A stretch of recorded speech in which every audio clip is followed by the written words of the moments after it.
Assalamualaikum warahmatullahi wabarakatuh. Bertemu kembali kita dalam bagian kedua dari topik cara mudah menulis NKP khususnya bagi anggota Polri yang akan mengikuti proses seleksi maupun dalam proses pendidikan. Pada topik pertama telah saya sampaikan tentang bagaimana NKP dan bagaimana bentuk serta struktur NKP tersebut. Pada bagian kedua ini kita akan memulai dengan bagaimana kita untuk menulis yang baik dari sebuah NKP. Dalam video ini lebih difokuskan nanti kepada model penulisan dengan 3 bab. Ini sesuai dengan format tes peserta SIP yang terdiri dari 3 bagian yang secara umumnya, di mana bab 1 itu berisi latar belakang, lalu dasar, maksud dan tujuan, permasalahan, persoalan, dan ruang lingkup. Ini adalah bahasan dari bab 1. Lalu kalau bab 2 ini berisi tentang kondisi faktual atau kondisi saat ini yang disoroti dari aspek internal dan eksternal. Lalu ada bagian keduanya, faktor yang mempengaruhi. Lalu ketiga, kondisi yang diharapkan atau kondisi ideal. Dan yang keempat adalah pemecahan masalah atau problem solving. Lalu bab ketiga berisi penutup, kesimpulan, dan saran. Akan tetapi sebelum kita menulis NKP, tentu kita harus mulai lebih dahulu untuk menentukan judul. Di mana dalam setiap judul akan selalu beririsan atau berhubungan dengan tema. Nah, terkadang di sini kita lupa dan kurang memahami apa itu tema. Nah, saya akan menjelaskan sedikit tentang apa itu tema. Tema itu adalah memuat pokok bahasan secara umum dan mengandung masalah juga secara umum, sehingga memungkinkan untuk dikaji ke dalam hal-hal yang bersifat lebih spesifik. Tema itu berfungsi sebagai pedoman atau acuan tentang arah tujuan dari pembahasan. Sehingga tema yang dipilih sebaiknya disesuaikan dengan bidang tugas kita atau yang pernah kita alami, yang pernah kita geluti, lalu tugas itu kita kuasai, atau fungsi itu pernah kita lakukan dalam proses kita bertugas selama ini. Saya ambil sebuah contoh tema itu. Contoh tema. Pelaksanaan tugas Polri guna mencegah aksi radikalisme dan intoleransi dalam rangka mewujudkan keamanan dalam negeri. Ini kan luas, umum pokok bahasan dari tema ini. Saya ulangi ya. Pelaksanaan tugas Polri guna mencegah aksi radikalisme dan intoleransi dalam rangka mewujudkan keamanan dalam negeri. Nah, tema ini harus kita breakdown atau kita jabarkan menjadi sebuah judul, sehingga dia akan lebih spesifik. Nah, itu kira-kira bentuk apa itu tema. Lalu kita lihat judul. Apa itu judul? Judul itu adalah sebuah pernyataan yang menggambarkan suatu problem, suatu masalah. Ia dinyatakan dalam bentuk frase menggunakan kata-kata yang jelas, singkat, dan deskriptif. Rumusan judul itu menggambarkan keseluruhan isi yang menjadi fokus pembahasan, baik ditinjau dari segi kualitatif maupun dari segi kuantitatif. Atau judul juga bisa diartikan sebagai kerangka kerja atau conceptual framework yang berfungsi sebagai arah dalam penyusunan sebuah karya tulis.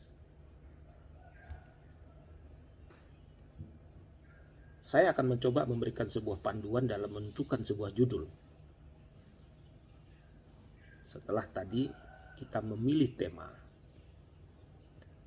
di mana setelah kita dapatkan tema, penulis dapat langsung menentukan judul atau memilih judul tulisan, di mana ada 5 syarat dalam penulisan judul atau pemilihan judul. Yang pertama adalah judul harus sesuai dengan tema yang ditentukan. Saya mengistilahkan memiliki irisan. Yang kedua, judul harus sesuai dengan isi tulisan atau makalah yang kita tulis. Yang ketiga, judul itu berbentuk frasa, bukan kalimat. Yang keempat, judul itu harus singkat dan padat. Yang kelima, judul harus jelas, tidak menggunakan kata-kata yang kiasan, tetapi bahasanya itu harus lugas. Nah, nanti kita bisa lihat dari tema tadi, saya akan mencoba membuat atau mencontohkan sebuah judul untuk kita. Kita ingat kembali tema yang tadi, pelaksanaan tugas Polri guna mencegah aksi radikalisme dan intoleransi dalam rangka mewujudkan keamanan dalam negeri. Itu tema. Lalu bagaimana kalau kita turunkan menjadi judul? Maka dapat kita buat sebuah judul dalam NKP kita menjadi lebih spesifik. Contohnya, upaya Satuan Bimas Polres guna meminimalisir paham radikalisme dan intoleransi dalam rangka terjaganya stabilitas keamanan dan ketertiban masyarakat. Ini ada hubungan dari tema yang begitu luas menjadi judul yang lebih spesifik. Jadi ini sengaja saya ambil ruang lingkupnya nanti adalah sebuah fungsi, sebuah satuan yang ada di Polres. Dari rumusan judul tadi, ya, kita harus bisa memahami bahwa ada 3 bagian penting atau biasa di Sespim disebut dengan variabel atau kata kunci. Ada 3 variabel. Yang pertama adalah variabel independen. Itu disebut dengan variabel 1, upaya Satuan Bimas Polres. Lalu ada variabel 2. Ada variabel dependen guna meminimalisir paham radikalisme dan intoleransi. Dan variabel 3-nya adalah dalam rangka terjaganya stabilitas keamanan dan ketertiban masyarakat. Ketiga variabel ini harus memenuhi unsur hubungan interaktif, saling mempengaruhi, lalu ada hubungan integratif, saling ketergantungan. Jadi antara 3 variabel ini dia tidak bisa lepas. Dia saling beririsan dan saling berhubungan. Ini bagian awal bagaimana kita membuat dan menentukan topik lalu kita turunkan menjadi sebuah judul. Nah, sekarang kita baru masuk ke bab 1 dari bagian awal dari penulisan kita. Apa isinya? Berisi latar belakang. Lalu kedua, dasar. Ketiga, maksud dan tujuan. Keempat, permasalahan. Kelima, persoalan. Dan keenam, ruang lingkup. Sekarang kita lihat latar belakang. Yang pertama, latar belakang. Dari mana kita membuat latar belakang? Latar belakang selalu dibuat dari hal yang umum kepada hal yang khusus. Oke, kalau dari judul tadi ada V1, V2, dan V3, V itu adalah variabel, maka kita memulai menulisnya itu dari variabel 3. Dari mana? Dari terjaganya stabilitas terjaganya stabilitas keamanan dan ketertiban masyarakat. kita mulai mengawali bahwa keamanan dan ketertiban masyarakat adalah sebuah prasyarat yang penting dalam kegiatan kepolisian, misalnya seperti itu. Lalu kita masuk ke variabel 2 dari latar belakang tadi, yaitu berisi tentang bagaimana berkembangnya paham radikalisme, bagaimana berkembangnya paham intoleransi yang perlu dilakukan upaya-upaya untuk meminimalisir. Lalu kita masuk kepada variabel 1, bahwa upaya meminimalisir itu salah satu bagian atau fungsi di Polres adalah satuan Bimas Polres dengan tugas-tugas preemptif dan tugas-tugas preventif yang dilakukan oleh Polres. Ini adalah contoh bagaimana kita menulis latar belakang. Lalu ada dasar. Dasar itu biasanya apa yang mendasari penulisan ini. Misalnya telegram Kapolri tentang ujian bagi SIP dan seterusnya. Lalu ada maksud dan tujuan. Apa itu maksud dan tujuan? Maksud dan tujuan itu adalah kita menuliskan apa maksud dari penulisan ini. Misalnya maksudnya sebagai persyaratan bagi peserta ujian tertulis seleksi SIP angkatan keberapa, itu maksud, isi dari maksud. Lalu kalau kita tulis tujuan, adapun tujuan NKP ini adalah untuk memberikan gambaran bagi organisasi di tingkat Polres, khususnya fungsi Bimas dalam upaya preventif untuk mencegah berkembangnya paham radikalisme. Nah, itu kita buat redaksi daripada tujuan seperti itu, sehingga tulisan NKP ini dapat dijadikan bahan evaluasi bagi kesatuan Bimas di Polres. Itu contohnya seperti itu. Itu kira-kira narasi dari maksud dan tujuan.